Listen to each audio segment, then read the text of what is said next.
The first thing I'm seeing a lot on the TikTok, the internet, is constant enrichment with dogs.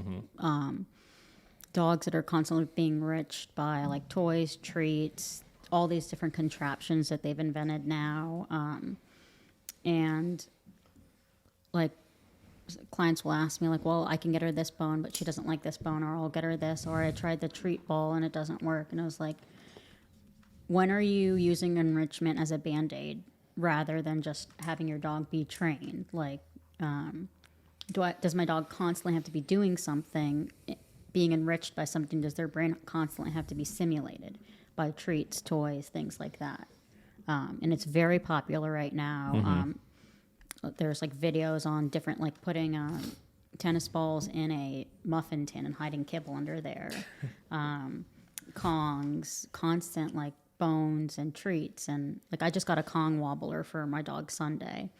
And that's how she eats. That's the only way I'm going to feed her is through the wobbler, which is just like she wobbles the kibble out.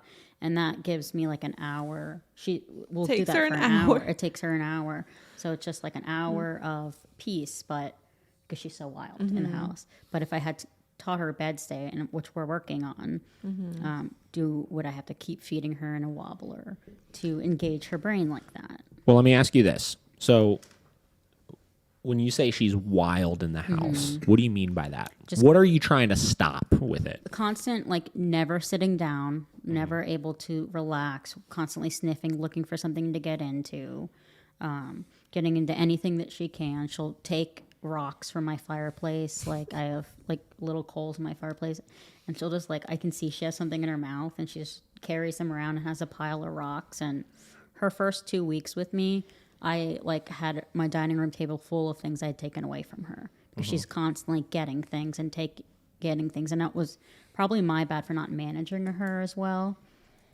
So we do utilize the crate a lot when I can't keep an eagle eye on her, but she needs that eagle eye when she's out of her crate, as she's in the process of training.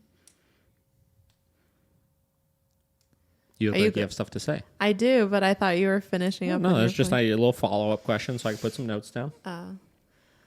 I think enrichment is like fantastic, and I love that like people are doing that, but I think that people use it to, like you said, like Band-Aid issues that are there. Like avoid issues by having their dog focus on something else rather than addressing the problem itself. Like Sunday can't hold a bed stay, so I give her treats so she can leave me alone for an hour. But even bigger, like she's in your house getting into stuff, you know, if that were something at the point in her training, if you stopped that, then you wouldn't need to. If you stopped her from taking things, you wouldn't need to distract her. But I think it'd still be good to, hey, you can't take things, but I'll let you like play with this Kong wobbler and eat out of it, you know, but first stopping like that. Grabbing things that don't belong to her. Yeah. But until, like you said, until you get to that point with your dog in the training process, managing them so they don't, like you are, you know, and then teaching them to not take those things. Yeah. Like with my foster dogs, I don't utilize e-collar, or I try not to at all, especially if I'm working with a shelter that does not have the same views because they don't want you to use those tools. So I have to manage without tools for quite a bit of time.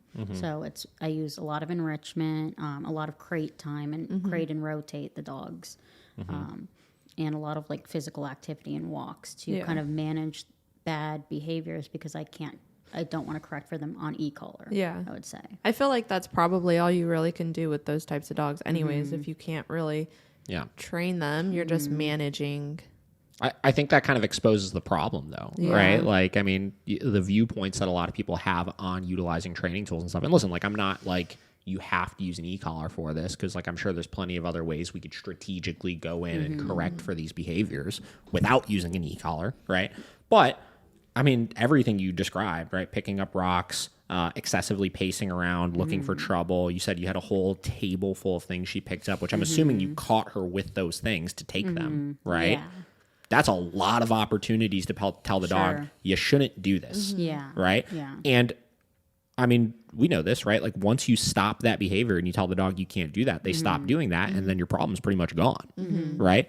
As opposed to months and months and months and months or years of management and needing to utilize all of these enrichment things and stuff, which again, I'm for enrichment. We talked about this, but it doesn't stop the problem, right? You giving her the Kong wobbler will give you an hour of, I don't need to supervise you because you're preoccupied with something, but it does absolutely nothing to tell the dog to stop doing this, you know? I also feel like if you stop her from doing those things, she'd probably just chill out on her own 100%. so much more anyways. Yeah. I mean, a bed stay is fantastic in creating that, but I'm sure You she don't would even just stop. necessarily need that, though, Yeah. you know? Yeah. I think it'd be like an added bonus. Yeah. So I don't know. I mean, like that one, just logically, it's like, well, you know, I mean, this is what we do with dogs that come into our facility, right? You stop the problematic behavior so you don't need to micromanage them and you don't need to have that hawk eye on them at all times, right? And it's a tough situation when you're in a situation of a foster, but like that's the whole reason why like we don't work with certain shelters and we don't work with certain rescue organizations and stuff like that, is because they believe that, and we know that I know or believe that is doing more harm than good to these dogs, because that dog's going to get into a home and it's going to be with people that are not going to have the time or the patience to be able to follow her around the house all day long to stop her from getting into everything. And then they're going to be like, we can't handle this dog. And they're going to get rid of the dog. Yeah. Right? I love enrichment, right? Like, listen, dogs need mental stimulation, right? And enrichment is a great supplement for it. Yeah. But a lack of enrichment is not an excuse for poor behavior. Yeah. Is the way I look at it, right? Like if there's a week that I'm working a lot of hours and the dogs sit at home most of the day and don't do a whole lot, that's not an excuse for them to start destroying my house. Exactly. Right? Yeah. I'm empathetic to, they need that stimulation and I'll provide it for them. And I think that they'll probably be a little bit more manageable if they have it, but I still need to teach the boundaries. Yeah. Yeah. Whereas I think a lot of people like you were doing with her use enrichment to give yourself like some time. Like I had a lot of clients who will do that too, or they'll use like those like lick mats with the peanut butter so they can groom their dog or do something, versus working your dog through any like handling issues first and then giving them something to use for enrichment. Yeah, as like a distraction from a Yeah. bad behavior Yeah. rather than it enriching them just to be a positive thing in their lives. Yeah. Like a reward. I think enrichment is kind of like a reward almost, like especially if you're using food. So now I have Sunday on an e-collar because I own her. And I'm just starting to correct for anything that's you take in your mouth that's not yours, you're getting corrected. If you're jumping on my windows, you're getting corrected. But I'm taking the obedience things very slow with her. Yeah. More the behavioral stuff. I mean, Bender's like really good. He's just he's chill all the time. I don't have to like when I'm editing, you know, I'll sit there for a couple hours, and usually about like halfway through, you know, if he's just been laying there being fine, then I'll get like the Orby ball or whatever and put like treats in there and kind of give him like a reward for like, you know, I know this is boring for you, but you've just been chilling, you know, so I'll give that to him so he has something to do for that like last hour or whatever, you know. But you know, it's just kind of like a reward for like, hey, you're fine anyway, like here's something for you to do. For sure.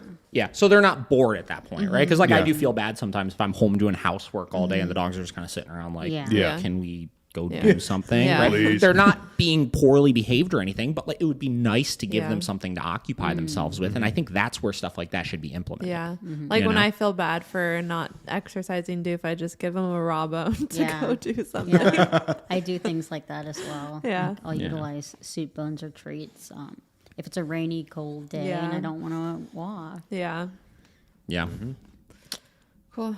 What's your That's next? a good one, though. I think, I mean, listen, like, and I'm not trying to poke at the rescue community by any means, right? Because there's a lot of rescues that we really, really love and work with, right? But I really think that exposes a huge, huge problem in it. Yeah. Is not understanding that this stuff is simpler than we think, you know? And if we just go about doing some of those things, those are the kind of things that long-term will stick with the dog, you know? Look at jumping, right? Like once you stop jumping with a dog, you pretty much can take it wherever and they don't jump anymore. Yeah. You know what I mean? It's not an emotionally charged behavior that needs constant management. You know, it's just a little nuisance habit that they have. that you could jump in, you could stop it, and you're good to go. You know? Yeah. Yeah.